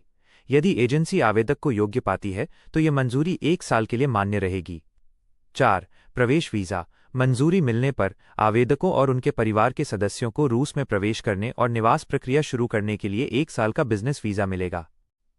चरण 2, इमिग्रेशन अधिकारियों के पास आवेदन। 1. निवास आवेदन। एजेंसी से मंजूरी मिलने के 1 साल के भीतर आवेदक को इमिग्रेशन अधिकारियों के पास अस्थायी या स्थायी निवास परमिट के लिए आवेदन करना होगा। 2. कार्य अनुमति। आवेदन पर कार्रवाई चलते रहने तक आवेदक और उनके आश्रित बिना किसी अलग वर्क परमिट के रूस में काम करने के हकदार होंगे। 3. परमिट जारी। अधिकारियों से उम्मीद है कि वे आवेदन स्वीकार करने के 30 दिनों के भीतर निवास परमिट जारी करने की प्रक्रिया पूरी कर लेंगे। इस कदम का महत्व। रूस की जरूरत। रूस को यूक्रेन युद्ध के कारण हुई श्रमशक्ति की कमी और देश के पुनर्निर्माण के लिए कुशल श्रमिकों की आवश्यकता है। रूस मध्य एशिया से आने वाले रूसी न बोलने वाले विदेशी मजदूरों पर अपनी निर्भरता कम करना चाहता है। भारत रूस संबंध। ये कदम हाल ही में हुए भारत रूस द्विपक्षीय शिखर सम्मेलन में हुए गतिशीलता समझौतों मोबिलिटी पैक्ट्स के अनुरूप है। इसका उद्देश्य दोनों देशों के बीच फायदेमंद श्रमिकों के लिए प्रवास को आसान बनाना है। रणनीतिक साझेदारी। ये पहल रूस भारत के बीच रक्षा, ऊर्जा, व्यापार, शिक्षा और संस्कृति जैसे क्षेत्रों में मजबूत होती रणनीतिक साझेदारी को दर्शाता है। महाराष्ट्र निकाय चुनाव। महायुति बनाम एमवीए की निर्णायक जंग। फडणवीस शिंदे ने बंद कमरे में की सीट डील। महाराष्ट्र में आगामी नगर निगम चुनावों को लेकर सियासी पारा हाई हो चुका है। एक बार फिर राज्य की राजनीति में सत्ताधारी महायुति गठबंधन और विपक्षी महाविकास अघाड़ी एमवीए के बीच सीधी टक्कर देखने को मिलेगी, जिसे लोकसभा और विधानसभा चुनावों के बाद एक और निर्णायक मुकाबला माना जा रहा है। फडणवीस शिंदे की डील से महायुति में एकजुटता। महाराष्ट्र के मुख्यमंत्री देवेंद्र फडणवीस बीजेपी और उप मुख्यमंत्री एकनाथ शिंदे शिवसेना ने बीते दिन बंद कमरे में एक महत्वपूर्ण बैठक की। ये बैठक 1.5 घंटे तक चली, जिसमें निकाय चुनावों को लेकर महायुति की रणनीति पर मुहर लगाई गई। संयुक्त चुनाव का फैसला। बैठक का मुख्य निष्कर्ष यह रहा कि महायुति गठबंधन आगामी सभी निकाय चुनावों में एक साथ लड़ेगा। प्रमुख नगर निगम शिवसेना शिंदे गुट की ओर से आधिकारिक जानकारी दी गई है कि मुंबई और ठाणे सहित सभी प्रमुख नगर निकायों में दोनों पार्टियां मिलकर चुनाव लड़ेंगी। सीट शेयरिंग पर जल्द चर्चा। गठबंधन के बीच अगले 2 से 3 दिनों में स्थानीय स्तर पर सीट बंटवारे और टिकट वितरण को लेकर बातचीत का दौर शुरू हो जाएगा। कार्यकर्ताओं के पाला बदलने पर रोक। बैठक में एक और अहम सहमति बनी है कि शिवसेना और बीजेपी के किसी भी कार्यकर्ता या नेता को एक दूसरे की पार्टी में शामिल होने या पाला बदलने की इजाजत नहीं दी जाएगी। ये कदम गठबंधन की एकता बनाए रखने और अंदरूनी कलह को रोकने के लिए उठाया गया है। महायुति बनाम एमवीए दलों का समीकरण। महायुति के इस ऐलान के बाद ये साफ हो गया है कि निकाय चुनाव में दोनों बड़े गठबंधन आमने सामने होंगे। गठबंधन प्रमुख दल महायुति सत्ताधारी भारतीय जनता पार्टी बीजेपी, शिवसेना एकनाथ शिंदे गुट, राष्ट्रवादी कांग्रेस पार्टी अजित पवार गुट, महाविकास अघाड़ी एमवीए विपक्षी, कांग्रेस, शिवसेना उद्धव बालासाहेब ठाकरे गुट, राष्ट्रवादी कांग्रेस पार्टी शरद पवार गुट। अन्य छोटे दल। निकाय चुनाव की स्थिति। महाराष्ट्र में नगर निगम के चुनाव लंबे समय से लंबित हैं। सुप्रीम कोर्ट ने राज्य चुनाव आयोग को 31 जनवरी 2026 से पहले सभी स्थानीय निकाय चुनाव संपन्न कराने का निर्देश दिया है। इसी के तहत राज्य में राजनीतिक गतिविधियां तेज हो गई हैं। हाल ही में कुछ नगर परिषदों और नगर पंचायतों के चुनाव हुए हैं, लेकिन सभी की निगाहें मुंबई बीएमसी जैसे बड़े नगर निगमों के चुनावों पर टिकी हैं। ट्रेड डील्स पर आई बड़ी खबर। समझौतों को अंतिम रूप देने के लिए कोशिशें तेज। भारत इस समय अमेरिका के साथ ट्रेड समझौता और यूरोपीय संघ ईयू के साथ मुक्त व्यापार समझौता एफटीए समेत कई अहम व्यापारिक समझौतों को अंतिम रूप देने की दिशा में तेजी से काम कर रहा है। इन महत्वपूर्ण डील्स को फाइनल करने के लिए भारत में लगातार एक्शन जारी है और उच्च स्तरीय बैठकों का दौर चल रहा है। यूरोपीय संघ ईयू के साथ एफटीए पर बड़ी प्रगति। भारत और यूरोपीय संघ के बीच फ्री ट्रेड एग्रीमेंट एफटीए वार्ताओं को गति देने के प्रयास तेज हो गए हैं। उच्च स्तरीय बातचीत। इसी सिलसिले में केंद्रीय वाणिज्य एवं उद्योग मंत्री पीयूष गोयल ने ईयू के ट्रेड कमिश्नर मारोस शेफचोविच के साथ नई दिल्ली में उच्च स्तरीय बातचीत की। चर्चा के मुख्य बिंदु। दोनों नेताओं ने प्रस्तावित समझौते के प्रमुख पहलुओं पर विस्तार से चर्चा की और रचनात्मक संवाद के माध्यम से लंबित मुद्दों को हल करने की प्रतिबद्धता दोहराई। उद्देश्य। वाणिज्य मंत्रालय के अनुसार वार्ता का मुख्य उद्देश्य एफटीए वार्ता टीमों को रणनीतिक मार्गदर्शन देना था, ताकि समझौते को यथाशीघ्र अंतिम रूप दिया जा सके। राजनीतिक इच्छा शक्ति। मंत्री स्तरीय बातचीत में दोनों पक्षों ने इस समझौते को आगे बढ़ाने के लिए मजबूत राजनीतिक इच्छा व्यक्त की। तकनीकी स्तर की चर्चाएं। एफटीए पर तकनीकी स्तर की चर्चाएं 3 से 9 दिसंबर तक चलीं, जिनमें निम्नलिखित महत्वपूर्ण अध्याय शामिल थे। मार्केट एक्सेस, बाजार पहुंच, रूल्स ऑफ ऑरिजिन, सर्विसेज, सेवाएं, टेक्निकल बैरियर्स टू ट्रेड, व्यापार में तकनीकी बाधाएं, ट्रेड एंड सस्टेनेबल डेवलपमेंट, व्यापार और सतत विकास, संतुष्टि और सहयोग। इस हाई लेवल बैठक से पहले भारत के वाणिज्य सचिव और यूरोपीय आयोग के डायरेक्टर जनरल ट्रेड के बीच भी अहम चर्चा हुई थी। दोनों पक्षों ने अब तक हुई प्रगति पर संतोष व्यक्त किया और वार्ता की मौजूदा गति को बनाए रखने के लिए निरंतर संवाद और सहयोग की आवश्यकता पर जोर दिया। अमेरिका के साथ समझौते पर भी चर्चा। यूरोपीय संघ के अलावा भारत और अमेरिका के बीच व्यापार समझौते पर भी बातचीत जारी है। अमेरिकी दल का दौरा। अमेरिकी वार्ताकारों का एक प्रतिनिधि मंडल 10 और 11 दिसंबर को भारतीय अधिकारियों के साथ चर्चा करने जा रहा है। लक्ष्य। दोनों देशों के बीच समझौते को जल्द से जल्द अंतिम रूप देने की कोशिश की जा रही है। संक्षेप में, भारत एक साथ 2 बड़े और महत्वपूर्ण व्यापारिक समझौतों, अमेरिका के साथ ट्रेड डील और यूरोपीय संघ के साथ एफटीए को अंतिम चरण में ले जाने के लिए जोरदार प्रयास कर रहा है, जिसमें उच्च स्तरीय राजनीतिक नेतृत्व की भागीदारी और तकनीकी वार्ताओं में प्रगति दोनों शामिल हैं। क्या भारत अमेरिका ट्रेड डील पर तेजी। पीयूष गोयल का बड़ा ऐलान। भारत और अमेरिका के बीच द्विपक्षीय व्यापार समझौते को लेकर बातचीत तेज और सकारात्मक दिशा में आगे बढ़ रही है। केंद्रीय वाणिज्य एवं उद्योग मंत्री पीयूष गोयल ने बुधवार को ये पुष्टि की। इस समय अमेरिकी प्रतिनिधिमंडल दिल्ली में है और दोनों देश इस साल ही पहले चरण की फ्रेमवर्क डील को अंतिम रूप देने की कोशिश में जुटे हैं। गोयल ने प्रवासी राजस्थानी दिवस के दौरान पत्रकारों से कहा, हम लगातार बातचीत कर रहे हैं। हम द्विपक्षीय व्यापार समझौते की ओर तेजी से बढ़ रहे हैं। उन्होंने अमेरिकी टीम से मुलाकात करने का भी संकेत दिया है। प्रमुख वार्ताकार, नेगोशिएटर कौन है। दोनों देशों के बीच 10 दिसंबर से शुरू हुई ये वार्ता 12 दिसंबर तक चलेगी। देश। प्रतिनिधिमंडल का नेतृत्व, अगुवाई। मुख्य negotiator, America, deputy US trade representative Rick Switzer, Brendan Lynch, सहायक यूएसटीआर।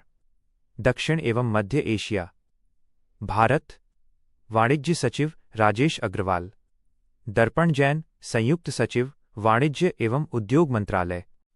वाणिज्य सचिव राजेश अग्रवाल ने हाल ही में कहा था कि भारत इस साल ही फ्रेमवर्क डील को लेकर आशावादी है।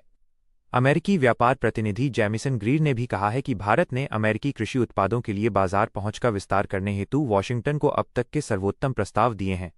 बातचीत की असली वजह, टैरिफ तनाव। इस बातचीत का मुख्य केंद्र बिंदु टैरिफ विवाद है, जिसने भारतीय निर्यातकों पर भारी दबाव डाला है। टैरिफ का कारण, अमेरिका ने रूस से तेल खरीदने के कारण भारतीय उत्पादों पर 25% बेसिक टैरिफ और 25% अतिरिक्त पेनल्टी लगा दी थी, जिससे कुल शुल्क बढ़कर 50% हो गया। यह शुल्क 27 अगस्त से प्रभावी है। भारत की मांग, भारत बातचीत में सबसे पहले इस जुर्माने वाले 25% शुल्क को तत्काल हटाने की मांग कर रहा है। प्रभाव, अक्टूबर 2025 में भारत का अमेरिका को निर्यात 8.58% गिर गया, जो लगातार दूसरा मासिक निर्यात गिरावट है। भारत की रणनीति, 2 ट्रैक पर बातचीत। भारत और अमेरिका समानांतर चल रहे 2 अलग अलग समझौतों पर काम कर रहे हैं। समझौता, उद्देश्य, लक्ष्य, फ्रेमवर्क ट्रेड डील। पहला चरण, टैरिफ पर तत्काल राहत, निर्यात बढ़ाना और भारतीय इंडस्ट्री को स्थिरता देना। इस साल 2025 ही अंतिम रूप देना। कॉम्प्रिहेंसिव ट्रेड डील, बड़ी डील, बड़े पैमाने पर मार्केट एक्सेस, निवेश और व्यापक आर्थिक सहयोग। 2025 के अंत तक फाइनल करने का लक्ष्य, इसमें अधिक समय लगेगा। व्यापार का नया लक्ष्य, $500 बिलियन। दोनों देशों ने अपने द्विपक्षीय व्यापार को मौजूदा $191 बिलियन वर्ष 2024-25 से बढ़ाकर 2030 तक $500 बिलियन करने का एक बड़ा लक्ष्य रखा है। मौजूदा व्यापार 2024-25 $131 और 84 सेंट बिलियन। भारत का निर्यात $86 और 50 सेंट बिलियन। अमेरिका लगातार चौथे साल भारत का सबसे बड़ा ट्रेड पार्टनर बना हुआ है। यह उच्च स्तरीय दौरा टैरिफ विवाद, रूस तेल विवाद और 2026 की अमेरिकी नीति के बीच भारत की निर्यात क्षमता के लिए बहुत महत्वपूर्ण है। अगर पहले चरण की डील इस साल फाइनल हो जाती है तो यह भारतीय उद्योगों को बड़ी राहत दे सकती है। H-1B और H-4 वीजा पर नई सख्ती, सोशल मीडिया रिव्यू के कारण हजारों अपॉइंटमेंट रद्द। ट्रंप प्रशासन द्वारा H-1B और H-4 वीजा आवेदकों के लिए अनिवार्य सोशल मीडिया स्क्रीनिंग नियम लागू होने की तैयारी के बीच हजारों भारतीय आईटी प्रोफेशनल्स और उनके परिवारों के वीजा अपॉइंटमेंट्स अचानक रद्द कर दिए गए हैं, जिससे उनकी मुश्किलें बढ़ गई हैं। अमेरिकी विदेश विभाग डॉस ने 15 दिसंबर 2025 से सभी H-1B वीजा आवेदकों और उनके आश्रितों, H-4 वीजा धारक पति पत्नी और बच्चे के लिए सोशल मीडिया अकाउंट्स की अनिवार्य जांच लागू करने का फैसला किया है। अचानक रद्द हुए अपॉइंटमेंट्स और लंबी देरी। अपॉइंटमेंट रद्द, देश भर में अमेरिकी वाणिज्य दूतावासों ने दिसंबर के मध्य से अंत तक निर्धारित कई हजार इंटरव्यू अचानक रद्द कर दिए हैं। स्थगित इंटरव्यू, इमिग्रेशन वकीलों के अनुसार हैदराबाद और चेन्नई जैसे प्रमुख भारतीय वाणिज्य दूतावासों में रद्द किए गए इंटरव्यू अब अगले साल मार्च तक के लिए टाल दिए गए हैं। प्रभावित लोग, इस बदलाव से वे पेशेवर सबसे अधिक प्रभावित हुए हैं जिन्होंने नई नौकरी ली है, साथ ही वे परिवार जो शादी या अन्य कारणों से भारत आए थे और अब अमेरिका लौटने की तैयारी में थे। नई गाइडलाइन, सोशल मीडिया को पब्लिक करना अनिवार्य।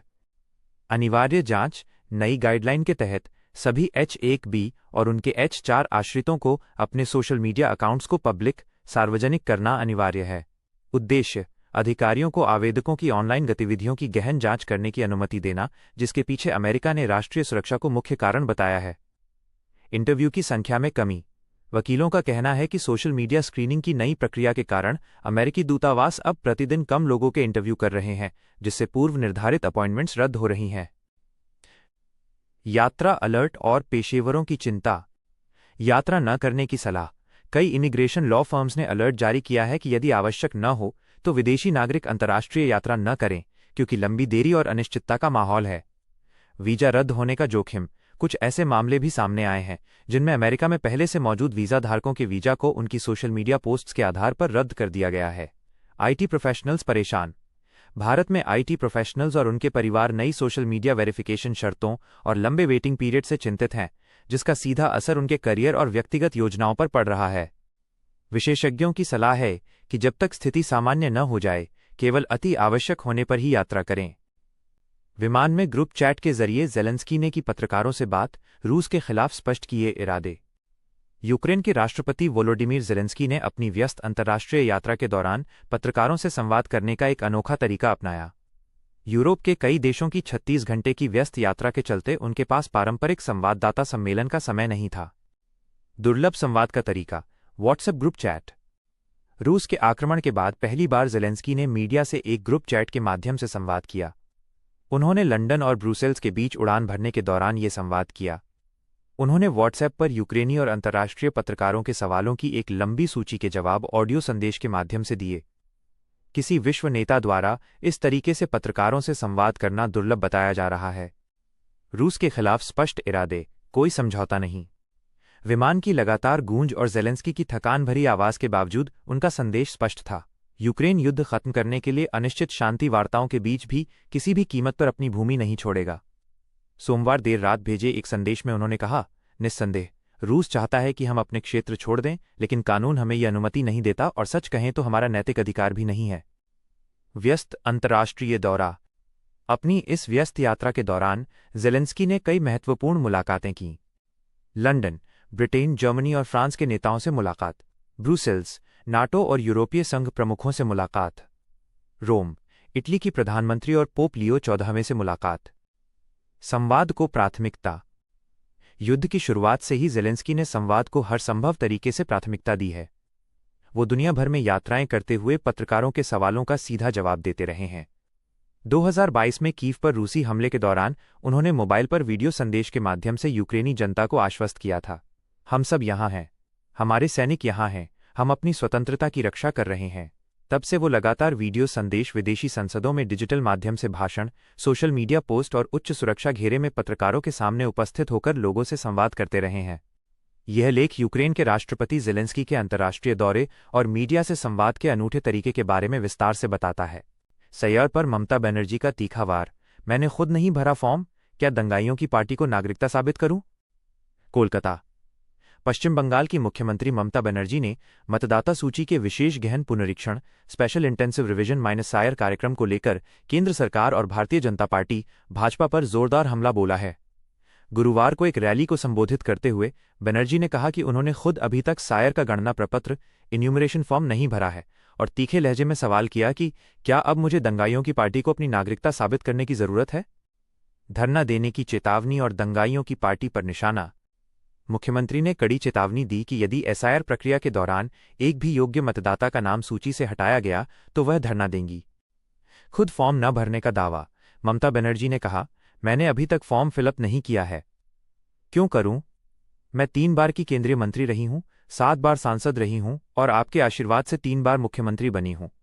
अब मुझे प्रमाणित करना होगा कि मैं नागरिक हूं या नहीं। इससे तो जमीन पर नाक रगड़ना बेहतर है। भाजपा पर हमला। उन्होंने भाजपा की ओर इशारा करते हुए कहा कि क्या अब मुझे दंगाइयों की पार्टी को अपनी नागरिकता साबित करने की जरूरत है? ये बयान SIR को लेकर चल रहे राजनीतिक घमासान को और बढ़ा देता है। राजनीतिक हथियार के रूप में SIR का इस्तेमाल। बनर्जी ने आरोप लगाया कि 2026 के विधानसभा चुनावों से पहले SIR का इस्तेमाल एक राजनीतिक हथियार के रूप में किया जा रहा है। उन्होंने कहा कि वे वोटों के इतने भूखे हैं कि चुनाव से ठीक 2 महीने पहले SIR करा रहे हैं। मुख्यमंत्री ने दोहराया, पश्चिम बंगाल में कोई निरुद्ध केंद्र, डिटेंशन सेंटर नहीं बनेगा। अगर एक भी योग्य मतदाता का नाम मतदाता सूची से हटाया गया तो मैं धरना दूंगी। बंगालियों को निशाना बनाने का आरोप। बनर्जी ने केंद्रीय गृह मंत्री अमित शाह पर भी निशाना साधा और केंद्र सरकार पर बंगालियों को निशाना बनाने का आरोप लगाया। उन्होंने कहा, हमारे पास एक केंद्रीय गृह मंत्री हैं जो सभी बंगालियों को बांग्लादेशी करार देकर उन्हें निरुद्ध केंद्रों में भेजने के लिए कुछ भी कर सकते हैं। मुख्यमंत्री ने स्पष्ट किया, लेकिन हम किसी को भी पश्चिम बंगाल से बाहर नहीं निकालने देंगे। अगर किसी को जबरन निकाला जाता है तो उसे वापस लाने का तरीका हम बखूबी जानते हैं। निर्वाचन आयोग पर भी गंभीर आरोप। मुख्यमंत्री ममता बनर्जी ने निर्वाचन आयोग पर भी गंभीर आरोप लगाए। उन्होंने दावा किया कि निर्वाचन आयोग चुनाव प्रक्रिया को प्रभावित करने के लिए भाजपा से जुड़े अधिकारियों को तैनात कर रहा है। उन्होंने कहा, पश्चिम बंगाल में स्थिति पर नजर रखने के लिए दिल्ली से भाजपा समर्थित कुछ लोगों को भेजा जा रहा है। वे SIR की सुनवाई के दौरान जिला मजिस्ट्रेटों के काम की निगरानी कर रहे हैं। SIR प्रक्रिया का पहला चरण गुरुवार को समाप्त हो गया है। मसौदा मतदाता सूची 16 दिसंबर को घोषित की जाएगी, जिसके बाद सत्यापन और सुनवाई की प्रक्रिया चलेगी। अंतिम मतदाता सूची फरवरी के मध्य में प्रकाशित होने की उम्मीद है। भारत अमेरिका ट्रेड डील मार्च 2026 तक पूरी होने की उम्मीद। भारत और अमेरिका के बीच लंबे समय से रुका हुआ व्यापार समझौता अब एक निर्णायक मोड़ पर पहुंचता दिख रहा है। 6 दौर की बातचीत के बावजूद ये डील पूरी नहीं हो पाई थी, लेकिन अब दोनों देशों के बीच व्यापारिक समझौता लगभग पूरा होने की ओर है। CEAV अनंत नागेश्वरन का बड़ा बयान, मार्च तक पक्की होने की उम्मीद। मुख्य आर्थिक सलाहकार सीईएवी अनंत नागेश्वरन ने ब्लूमबर्ग को दिए एक इंटरव्यू में कहा है कि उन्हें आश्चर्य होगा अगर ये समझौता मार्च 2026 तक पक्का नहीं हुआ। अधिकांश मुद्दे सुलझे। उन्होंने पुष्टि की कि दोनों देशों ने आपसी मतभेदों का बड़ा हिस्सा दूर कर लिया है और ज्यादातर मसले सुलझ गए हैं। देरी का कारण, नागेश्वरन ने कहा कि इस देरी के पीछे सिर्फ आर्थिक कारण ही नहीं है, बल्कि ये द्विपक्षीय व्यापार जितना ही भू राजनीतिक मामला भी है। अमेरिका का सकारात्मक रुख, सर्वश्रेष्ठ प्रस्ताव। वॉशिंगटन में अमेरिकी व्यापार प्रतिनिधि यूएसटीआर जेमिसन ग्रीर ने सीनेट एप्रोप्रिएशन सब कमेटी की सुनवाई में कहा कि अमेरिका को चल रही बातचीत में भारत से अब तक के सर्वश्रेष्ठ प्रस्ताव मिले हैं। A tough nut to crack. Greer ने यह भी कहा कि भारत के साथ मोलतोल में अमेरिकी प्रतिनिधियों को मुश्किल आई है, जिसे उन्होंने a tough nut to crack बताया। बातचीत जारी। अमेरिकी उपव्यापार प्रतिनिधि रिक स्विट्जर के नेतृत्व में एक वार्ता टीम इस समय दिल्ली में बची हुई बातचीत को अंतिम रूप देने की कोशिश कर रही है। प्रमुख अटके हुए मुद्दे, समझौते को अंतिम रूप देने में कुछ संवेदनशील मुद्दे अभी भी बने हुए हैं, जिनमें मुख्य रूप से अमेरिकी कृषि उत्पादों को भारतीय बाजार तक ज्यादा पहुंच देना शामिल है। इनमें प्रमुख रूप से निम्नलिखित फसलें शामिल हैं जिन पर भारत में कुछ विरोध है: मक्का, कॉर्न, सोयाबीन, सॉयबीन्स, गेहूं, व्हीट, कपास, कॉटन। व्यापार और लक्ष्य विवरण, मौजूदा स्थिति 2024-25, लक्ष्य 2030 तक। द्विपक्षीय व्यापार 131.84 अरब डॉलर, 500 अरब डॉलर, दोगुना से अधिक। भारत का सबसे बड़ा भागीदार अमेरिका लगातार चौथे वर्ष। टैरिफ और जुर्माना, भारत पर अमेरिका द्वारा लगाया गया भारी टैरिफ 50% तक है। इसमें 25% का शुल्क व्यापार घाटे के कारण और एक अतिरिक्त 25% का जुर्माना रूस से कच्चे तेल की खरीद पर लगाया गया था। ये समझौता टैरिफ पर केंद्रित पहले चरण को पूरा करने के लिए था, लेकिन कई महीनों से अटका हुआ था। दोनों देश अब बचे हुए मुद्दों को सुलझाने और इस समझौते को अंतिम रूप देने की कोशिश कर रहे हैं ताकि भारतीय निर्यातकों को इस भारी टैरिफ से राहत मिल सके। भारत अमेरिका व्यापार समझौता, अमेरिका ने माना भारत के साथ ही बादशाहत चीन का मुकाबला करने के लिए बताया बेहद जरूरी। अमेरिका अब भारत को अपनी वैश्विक बादशाहत कायम रखने के लिए बेहद जरूरी मानने लगा है। अमेरिकी लीडर और विशेषज्ञ खुलकर इस बात को स्वीकार कर रहे हैं। यहां तक कि अमेरिकी प्रतिनिधि सभा के एक सदस्य ने तो भारत को अभी से ही दुनिया की तीसरी सबसे बड़ी अर्थव्यवस्था मान लिया है। अमेरिकी प्रतिनिधि सभा में हुई चर्चा। अमेरिकी प्रतिनिधि सभा के सदस्य बिल ह्यूजेंगा ने सदन की विदेश मामलों की दक्षिण और मध्य एशिया उपसमिति की सुनवाई में भारत अमेरिका साझेदारी के बढ़ते आर्थिक और रणनीतिक आयामों पर जोर दिया। सुनवाई का विषय था अमेरिका भारत रणनीतिक साझेदारी, एक स्वतंत्र और खुले हिंद प्रशांत क्षेत्र की सुरक्षा, भारत की आर्थिक शक्ति और अमेरिकी हित। ह्यूजेंगा ने भारत की तीव्र आर्थिक वृद्धि को व्यापारिक जुड़ाव का एक प्रमुख चालक बताया। उन्होंने कहा, भारत दुनिया की सबसे तेजी से बढ़ती प्रमुख अर्थव्यवस्थाओं में से एक है। अमेरिकी कंपनियां समान अवसर के साथ भारतीय बाजार में प्रवेश करने के लिए उत्सुक हैं। भारत को माना जल्द की तीसरी अर्थव्यवस्था। बिल ह्यूजेंगा ने सहयोग के व्यापक रणनीतिक महत्व पर बल देते हुए चीन के मुकाबले के लिए भारत की भूमिका को रेखांकित किया। उन्होंने कहा, मैं ये जानने के लिए उत्सुक हूं कि दुनिया की सबसे बड़ी अर्थव्यवस्था और जल्द ही तीसरी सबसे बड़ी अर्थव्यवस्था बनने वाली भारत, चीन का मुकाबला करने और एक स्वतंत्र और खुले हिंद प्रशांत क्षेत्र को बनाए रखने के लिए किस प्रकार मिलकर काम कर सकती हैं। यह टिप्पणी स्पष्ट करती है कि अमेरिका अब चीन को संतुलित करने और हिंद प्रशांत क्षेत्र में स्थिरता बनाए रखने के लिए भारत को रणनीतिक रूप से अपरिहार्य मानता है। नए व्यापार समझौते से आएगी मजबूती।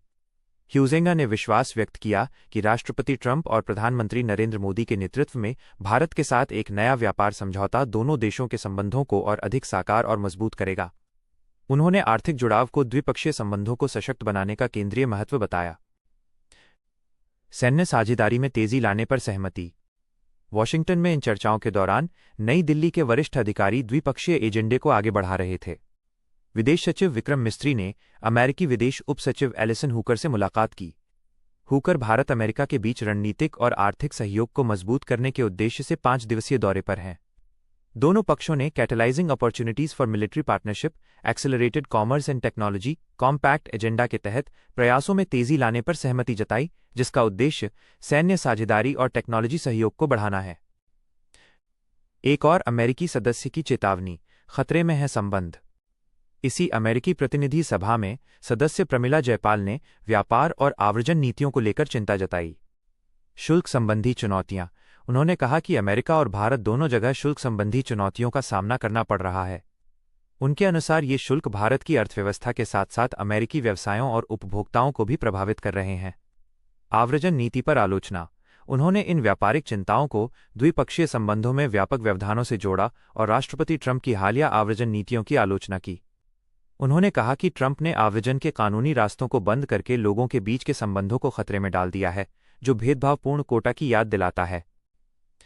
नवीनतम व्यापार वार्ता अपडेट। इस बीच भारत और अमेरिका के बीच व्यापार समझौते पर बातचीत जोरों पर है। अमेरिकी व्यापार प्रतिनिधि USTR जेमिसन ग्रीर ने सीनेट में बताया कि भारत को मोलभाव में तोड़ना आसान नहीं है। भारत एक टफ नट टू क्रैक, सख्त चुनौती है। हालांकि उन्होंने ये भी कहा कि भारत ने अब तक की सबसे अच्छी पेशकश की है और अमेरिका भारत को अपने लिए एक व्यवहार्य वैकल्पिक बाजार मानता है। दोनों देश द्विपक्षीय व्यापार को 200 अरब से बढ़ाकर 2030 तक तारांकन 500 अरब इंटू करने के लक्ष्य पर काम कर रहे हैं। वरिष्ठ अधिकारियों के बीच हाल ही में दिल्ली में 2 दिवसीय महत्वपूर्ण बातचीत हुई है, जिसका उद्देश्य पहले चरण के व्यापार समझौते को जल्द से जल्द अंतिम रूप देना है। इंडोनेशिया के राष्ट्रपति ने पुतिन से क्यों कहा, सिर्फ भारत को ही मौका क्यों मिले? इंडोनेशिया के राष्ट्रपति प्रबोवो सुबियांतो ने रूस के राष्ट्रपति व्लादिमीर पुतिन को इंडोनेशिया आने का न्योता देते हुए मजाकिया अंदाज में कहा कि सिर्फ भारत ही वो देश नहीं होना चाहिए जहां आप जाएं। सुबियांतो ने ये बात इसलिए कही क्योंकि पुतिन हाल ही में 4 और 5 दिसंबर को भारत के 2 दिवसीय दौरे पर गए थे, जहां भारतीय प्रधानमंत्री नरेंद्र मोदी ने उनका जोरदार स्वागत किया था। इंडोनेशिया के राष्ट्रपति पुतिन के इस दौरे की अंतर्राष्ट्रीय चर्चा के बीच अपने देश में भी उनका स्वागत करने की इच्छा जाहिर कर रहे थे। ये टिप्पणी दिखाती है कि इंडोनेशिया भी रूस के साथ अपने संबंधों को महत्व देता है और दोनों देशों के बीच संबंधों की गर्माहट को बनाए रखना चाहता है। पुतिन भी इस बात पर मुस्कुरा दिए, जो इस हल्के फुल्के पल को दर्शाता है। इंडोनेशिया रूस संबंधों पर चर्चा। इंडोनेशिया के राष्ट्रपति प्रबोवो सुबियांतो रूस के दौरे पर थे, जहां उन्होंने पुतिन के साथ कई अहम मुद्दों पर चर्चा की। सैन्य सहयोग। दोनों देशों के बीच सैन्य सहयोग बढ़ाने पर बात हुई। व्यापार से जुड़े मुद्दों पर भी चर्चा की गई। परमाणु ऊर्जा। पुतिन ने कहा कि रूस इंडोनेशिया की परमाणु ऊर्जा के क्षेत्र में भी मदद करने के लिए तैयार है। ये इस साल इंडोनेशिया के राष्ट्रपति का रूस का दूसरा दौरा था। पुतिन का भारत दौरा और ग्लोबल साउथ पर फोकस। व्लादिमीर पुतिन पिछले कुछ समय से ग्लोबल साउथ, विकासशील देशों के साथ अच्छे रिश्ते बनाने की कोशिश कर रहे हैं। ऐसा इसलिए क्योंकि यूक्रेन युद्ध के कारण अमेरिका और पश्चिमी देशों ने रूस पर कई प्रतिबंध लगा दिए हैं, जिससे रूस की अर्थव्यवस्था पर असर पड़ा है। ग्लोबल साउथ से अच्छे रिश्ते बनाकर रूस इन प्रतिबंधों के प्रभाव को कम करना चाहता है। पुतिन ने भारत की तारीफ की। पुतिन ने भारत को रूस की तरह ही विविधता में एकता वाला देश बताया। उन्होंने कहा कि भारत में करीब 150 करोड़ लोग रहते हैं, जिनमें से सिर्फ 1/3 करीब 50 करोड़ ही हिंदी बोलते हैं, जबकि बाकी लोग अलग अलग भाषाएं बोलते हैं। उन्होंने जोर देकर कहा कि भारत और रूस जैसे देशों की इस विविधता भरी संस्कृति को बचाए रखना बेहद जरूरी है। भारत दौरे के दौरान समझौते। पुतिन की भारत यात्रा के दौरान दोनों देशों के बीच मीडिया, स्पेस और फार्मा सेक्टर सहित लगभग 1 दर्जन समझौतों पर सहमति बनी। अंतर्राष्ट्रीय प्रतिक्रिया और तनाव। पुतिन के भारत दौरे पर अंतर्राष्ट्रीय मीडिया और देशों ने खूब प्रतिक्रिया दी। अमेरिका का दबाव। अमेरिका ने भारत पर रूसी तेल खरीदने का हवाला देकर 50% टैरिफ लगाया हुआ है। अमेरिका लगातार भारत पर रूस से तेल खरीदना बंद करने का दबाव डाल रहा है। कई यूरोपीय देशों ने भी भारत रूस के कारोबारी रिश्तों पर एतराज जताया था, यह कहते हुए कि इससे यूक्रेन वॉर में अप्रत्यक्ष रूप से मदद मिल रही है। भारत का पक्ष। भारत ने इन आरोपों को हमेशा नकारा है और कहा है कि वो अपने घरेलू उपभोक्ताओं के हितों के हिसाब से फैसले लेता है। चीन की प्रतिक्रिया। चीन ने भारत और रूस को तेजी से बढ़ती अर्थव्यवस्थाएं और ग्लोबल साउथ का अहम हिस्सा बताया। चीन के विदेश मंत्रालय के प्रवक्ता गुओ जाकुन ने कहा कि इन तीनों के बीच अच्छे संबंध पूरी दुनिया की शांति के लिए जरूरी हैं। रूसी मीडिया की प्रतिक्रिया। रूसी मीडिया ने पुतिन के भारत दौरे को ट्रंप और यूरोपीय देशों के लिए असहज करने वाला बताया। रूसी विश्लेषकों ने इस दौरे को वास्तविक अर्थों में एक वैश्विक घटना बताया और कहा कि अब यह साफ हो रहा है कि पश्चिमी देश हाशिए पर जा रहे हैं, जबकि रूस के साथ दुनिया के बड़े खिलाड़ी घनिष्ठ संबंध बनाए हुए हैं। अमेरिकी टिप्पणी। अमेरिकी रक्षा मंत्रालय पेंटागन के पूर्व अधिकारी माइकल रूबिन ने मजाकिया लहजे में कहा कि भारत और रूस को करीब लाने के लिए डोनाल्ड ट्रंप नोबेल प्राइज के हकदार हैं, क्योंकि ट्रंप की नीतियों ने दोनों देशों को एक दूसरे के नजदीक ला दिया।